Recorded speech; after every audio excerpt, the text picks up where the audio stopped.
Ladies and gentlemen, let me tell you something today. Discipline ain't something you just wake up with. It's not like a gift under the Christmas tree. Discipline is a choice you got to make every single day of your life, and sometimes you can't wait on motivation because motivation comes and goes. You have to force yourself into discipline, and I know that might sound rough, but it's the truth. Because your life will never change if you keep waiting for the perfect moment or the perfect mood. Ladies and gentlemen, let me tell you something right now. If you truly want to become disciplined, the very first thing you got to understand is you cannot keep negotiating with yourself.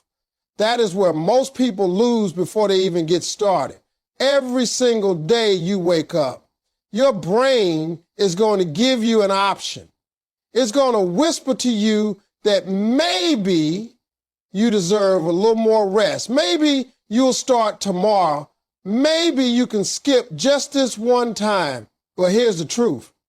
You can't keep making deals with your weakness. Every time you hit that snooze button, every time you put something off, every time you say, I'll get to it later, you are teaching your mind that excuses are stronger than your goals. That's why so many people stay stuck in the same place year after year, because they keep letting those little negotiations rob them of their progress. See, discipline is not about how you feel in the moment, because your feelings are not reliable. You'll never always feel like working out. You'll never always feel like putting in the hours at your craft. You'll never always feel like saving money instead of spending it. Discipline is about doing it regardless of how you feel. You got to train yourself to act on commitments, not emotion. And let me tell you, when you start breaking that pattern of negotiation, when you start giving yourself that way out, you start building a different kind of strength inside of you. That strength is called self-respect, because you can't respect yourself if you keep breaking promises to yourself. Think about how many times in your life you told yourself, this is the year I'm going to change. This is the week I'm going to start. This is the morning I'm going to wake up early. And then when the moment came, you gave in to comfort. You rolled over in bed.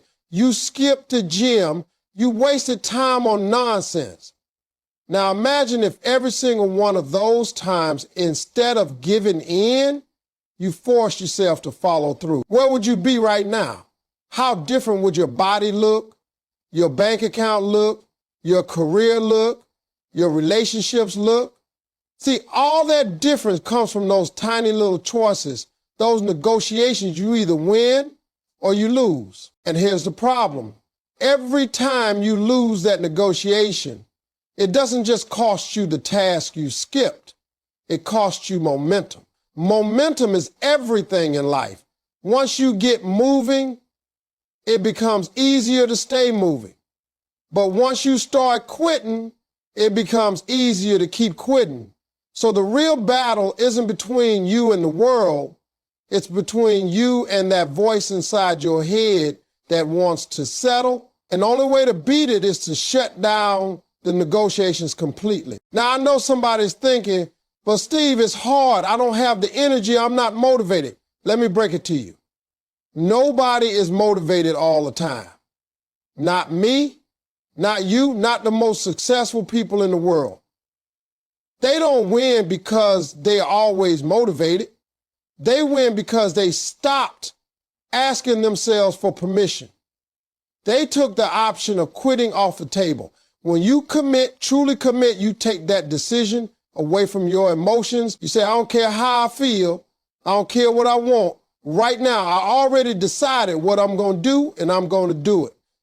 That's what makes the difference. You see, when you wake up and the alarm rings, it's not about the alarm. It's about whether you let comfort control you or whether you take control over yourself. When you decide to get up anyway, you are proving to yourself that you are stronger than your excuses. And once you do it one time, you realize you can do it again. The more you win those little battles, the easier it gets to win bigger ones. You don't build discipline overnight. You build it one decision at a time. And the first decision you got to make is to stop negotiating with your weakness. Ladies and gentlemen, let me tell you something about discipline that people overlook. Most folks think discipline is about these big heroic actions, like running 10 miles out of nowhere or working nonstop for hours. But that's not how real discipline gets built. Real discipline is born out of small habits. Things you do every single day until they become part of who you are. You can't climb a mountain in one leap. You climb it step by step. And that's exactly how you've got to approach your growth. Too many people keep looking at the whole mountain and get overwhelmed so they don't even take the first step. But if you just focus on one small action, one little change you can repeat, over time those small habits stack up and create a lifestyle. Think about it like this. If you do 5 push-ups a day, you might laugh at how small it seems. 5 push-ups won't change your body overnight, but if you do it every day for a week, then 2 weeks, then a month, something starts to happen. Not only are you getting stronger physically, but you're also training your mind to understand that you keep your word to yourself. That's the most important part of discipline. Not just the result, but the identity you build when you follow through. The same goes for reading 10 minutes a day. 10 minutes doesn't seem like much, but do that every day for a year and you've spent over 60 hours feeding your mind. That's 60 hours of growth that most people will never give themselves because they keep waiting for some huge change to happen all at once. The key is not to underestimate the power of small. People fail at discipline because they start too big and burn out. They say they're going to go to the gym 2 hours every day. They're going to cut out every bad habit at once. They're going to save half their paycheck right away. That's too much pressure. And when they slip, they feel like they failed, so they give up altogether. But if you start small, something you cannot excuse yourself out of, you win every day. Winning builds confidence, and confidence builds consistency. It's better to start with 1 push-up and build up than to aim for 100 and quit after a week. When you create these small habits, what you're really doing is rewiring your brain. You're showing your brain that you are someone who takes action. You're rewriting the story you tell yourself about who you are. Most people's story is, I can't stick with anything, I always quit, I never follow through. But every time you do something small consistently, you start telling yourself a new story.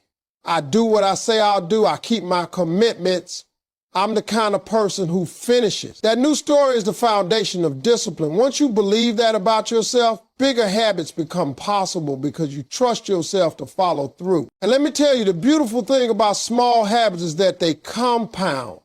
Just like money in a bank account earns interest, your actions earn interest too. You save a little money consistently, and one day you look up and realize you've built a safety net. You practice your craft 15 minutes every day, and one day you look up and realize you're skilled at something people admire. It didn't happen because you made one giant move. It happened because you made 1,000 small ones that added up. The secret is to stop waiting for the perfect day to change everything and instead decide on one habit you can stick to no matter what. Don't say, I'll start when I have more time or I'll start when I'm ready. Start with what you have right now. If you can only give 5 minutes, give 5 minutes. If you can only do a little, do a little. That little action is worth more than a whole plan you never execute. Discipline doesn't live in the big moments. It lives in the small daily choices. And when you stack enough of those choices, you create a life that's built on strength, not excuses. Ladies and gentlemen, if you want to understand discipline, you got to understand something most people don't even notice. Discipline is not just about what you're willing to do, it's about what you're willing to stop doing. See, success doesn't just come from addition, it also comes from subtraction. And the truth is, so many of you could already be further ahead if you weren't so tied up with distractions that steal your time, steal your focus, and steal your energy. The hardest part of being disciplined isn't always the work you have to put in, It's the comfort you have to walk away from. Think about how much of your day gets wasted on things that don't serve your future. Hours spent scrolling through social media, flipping from one video to the next, watching somebody else live their life instead of building your own. Time spent gossiping, complaining, or sitting around with people who don't even want to grow. That's not harmless entertainment, that's theft. Every minute you spend caught up in distractions is a minute you could never get back. And those minutes add up to hours, those hours add up to days, and before you know it, you've lost years of your life to things that left you with nothing in return. Discipline means you've got to make hard choices about your environment. If the television is always on, you got to turn it off. If your phone is constantly pulling your attention, you got to put it down. If you're surrounded by people who are comfortable wasting time, you got to step away. That doesn't make you better than anybody else. It just means you respect your time enough not to waste it.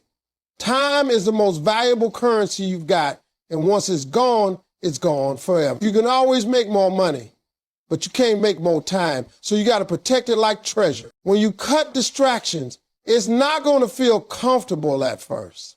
You're going to feel that itch to check your phone, to go back to what's easy, to fall into the same routine. That's normal because you've trained your brain to chase quick pleasure instead of long-term reward. But if you push through that discomfort, you'll start to see something powerful happen. Your focus sharpens. Your energy rises. You realize how much mental space you actually free up when you're not drowning in constant noise. That's when discipline starts to feel less like a chore and more like a choice, because you can see the progress you're making without all the distractions slowing you down. Now, don't get it twisted. Distractions are not always bad things. Sometimes they're fun. Sometimes they're harmless in small doses. But the problem is they become dangerous when they turn into habits. It's not about never watching a show or never enjoying yourself. It's about making sure those things don't control you. Discipline means you know when to stop, you know when enough is enough, and you know how to prioritize what really matters. Too many people say they don't have time to chase their goals, but the truth is they do have time. They just giving it all away to things that don't matter. We break it down like this. If you spent 1 hour a day cutting out distractions and focusing on something productive, that's 7 hours a week, 28 hours a month, over 300 hours a year. That's the equivalent of nearly 2 months of full-time work that you just created out of nowhere by simply removing distractions. Now imagine what you could accomplish with 2 months of focus every single year. That's the difference between someone who talks about what they want and someone who actually gets it. Discipline is the ability to say no when everyone else is saying yes. No to wasting time, no to negative energy, no to habits that don't serve you. Every no you say to a distraction is really a yes to your future.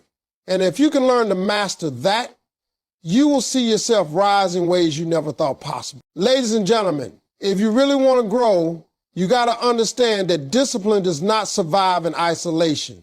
It is almost impossible to keep yourself sharp if the people around you are dull.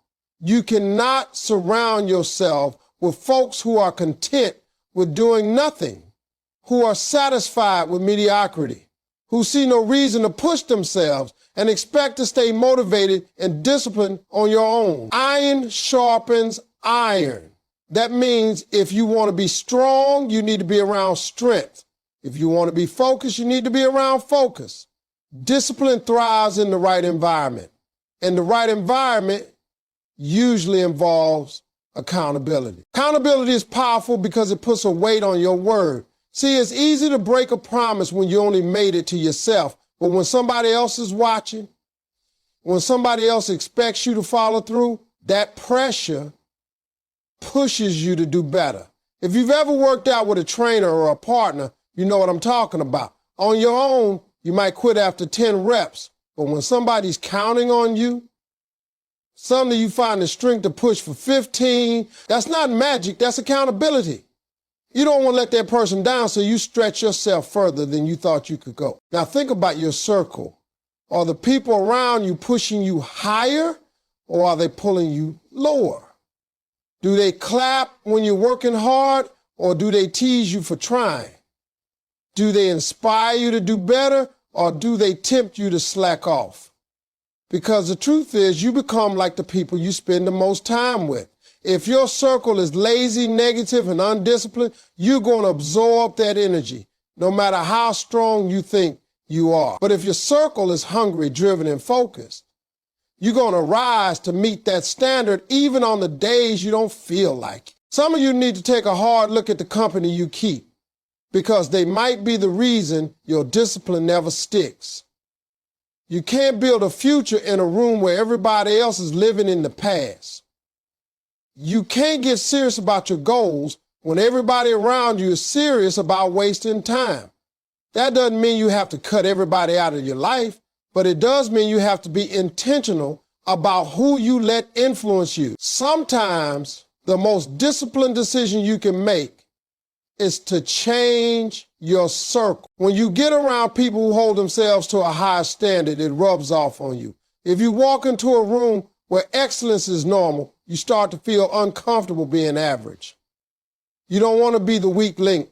You don't want to be the one who didn't show up prepared. That pressure is good pressure. It forces you to elevate. And once you get used to being in that kind of environment, you won't settle for less. You'll start demanding more of yourself. And in turn, you'll attract more people who think the same way. Accountability doesn't just come from people. It also comes from systems you create for yourself. Maybe you keep a journal where you track your progress every day. Maybe you set up reminders and deadlines that you refuse to move. Maybe you share your goals publicly so people know what you're working toward. All of these things create external pressure to match your internal desire. Without accountability, discipline is fragile, but with it, discipline becomes stronger than your excuses. Discipline becomes stronger than your excuses. The truth is, nobody achieves greatness alone. Every successful person you see has had someone pushing them, checking them, challenging them, or reminding them of who they could be. And if you don't have that right now, you need to seek it out.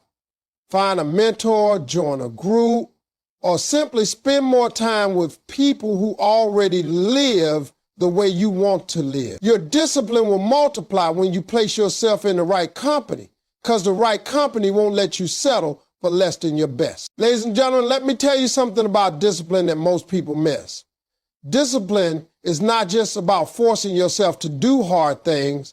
It's about remembering why you're doing them in the first place. If you don't have a strong reason, if you don't have a clear purpose, then discipline will feel like punishment. You'll start to resent it. You'll start to dread it. And sooner or later, you'll quit. But when you tie your discipline to a powerful why, suddenly the same actions feel different. They feel meaningful. They feel like steps toward freedom. See, everybody says they want to be disciplined, but not everybody knows why. They just know they're supposed to work hard. They're supposed to sacrifice. They're supposed to grind. That kind of discipline doesn't last because it's built on obligation, not on vision. If you're waking up early just because someone told you to, you stop as soon as it gets hard. But if you're waking up early because you want to give your kids a better life, or because you're chasing a dream that means everything to you, then even when it's hard, you'll push through. The why is what separates people who quit from people who keep going. Think about a parent who's working 2 jobs to put food on the table. Do you think they always feel like getting up at dawn? Do you think they never get tired? Of course they do, but their why is so strong that quitting is not even an option. They have people depending on them. They have a vision of a better future. That vision fuels their discipline. That's what you need to find for yourself. What is it in your life that's worth suffering for? Because discipline is sacrifice.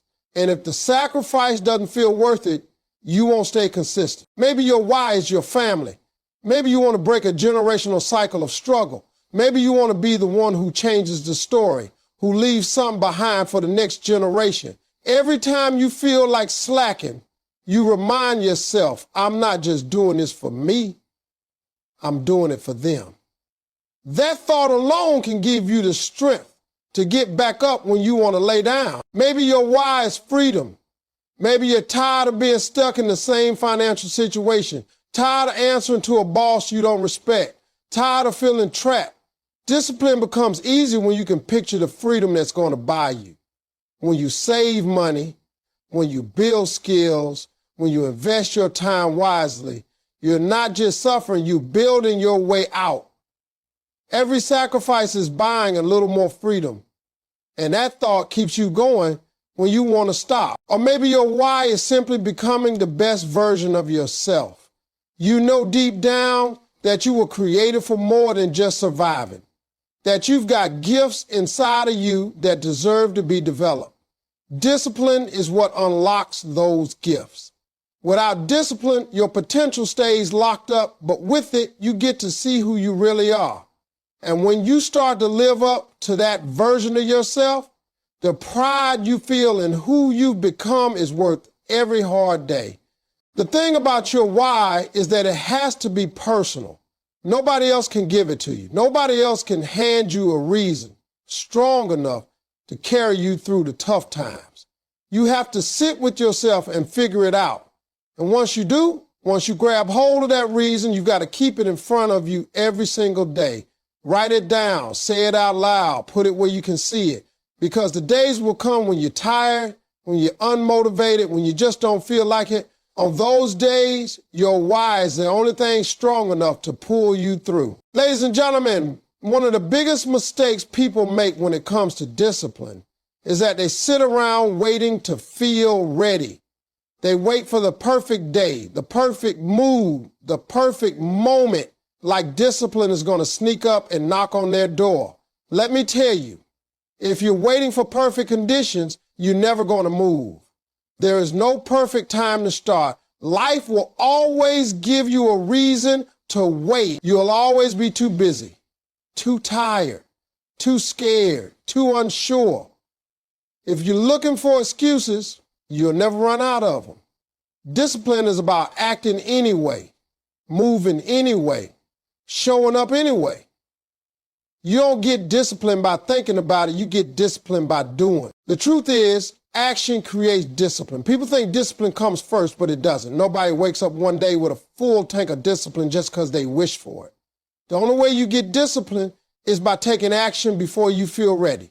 The first time you wake up early, when you wanted to sleep in, the first time you go to the gym, when you didn't feel like it, the first time you save money instead of spending it, that's when you start to build discipline. Every action you take without waiting for perfect conditions strengthens your ability to do it again. If you sit around waiting to feel motivated, you're going to be waiting for the rest of your life. Motivation is unreliable. It comes and goes. Some days you'll feel like you can take on the world, and some days you feel like you can't even take on yourself. But discipline doesn't care about your feelings. Discipline is showing up when you don't feel like it. And the crazy thing is, once you take action, motivation often shows up after. You go to the gym, you get moving, and suddenly you feel good about it. You sit down to work, you make progress, and suddenly you're in the zone. That's because action creates momentum, and momentum creates motivation. Waiting is a trap because the more you wait, the harder it gets to start. You tell yourself, I'll start Monday. Then Monday comes and you push it to next week. Then next week becomes next month. Before you know it, a year has gone by and you're in the exact same place. But if you start now, even small, you're already ahead. Starting imperfectly today will get you further than starting perfectly someday, because someday usually never comes. Think about people who succeed. They didn't start when it was convenient. They didn't start when all the conditions were lined up. They started in the middle of the storm. They started with doubt in their mind, with fear in their heart, with obstacles in their way. The difference is they didn't wait. They acted. And because they acted, they built the strength they needed along the way. That's how discipline is born. Not from comfort, but from movement in the middle of discomfort. You have to stop thinking discipline is about feeling ready. It's not about readiness, it's about decision. You decide that no matter how you feel, you're going to act. You decide that no matter what's going on around you, you're going to move forward. You decide that you're done letting life happen to you, and you're going to start happening to life. That decision, followed by action, is what forces discipline into your system. It's like pushing a heavy boulder. At first, it's stuck. It doesn't move. It feels impossible. But you put your shoulder into it. You push with everything you got, and eventually it shifts. The moment it shifts, it gets easier to push again. That's discipline. It feels heavy at first because you're starting cold. But once you get moving, once you create momentum, it becomes easier to keep going. The hardest part is always the start. And the start will never feel perfect. That's why you can't wait for perfect conditions. You have to act, even when you're scared, even when you're tired, even when you don't feel ready. Because the act of moving forward is the only way you'll ever build discipline.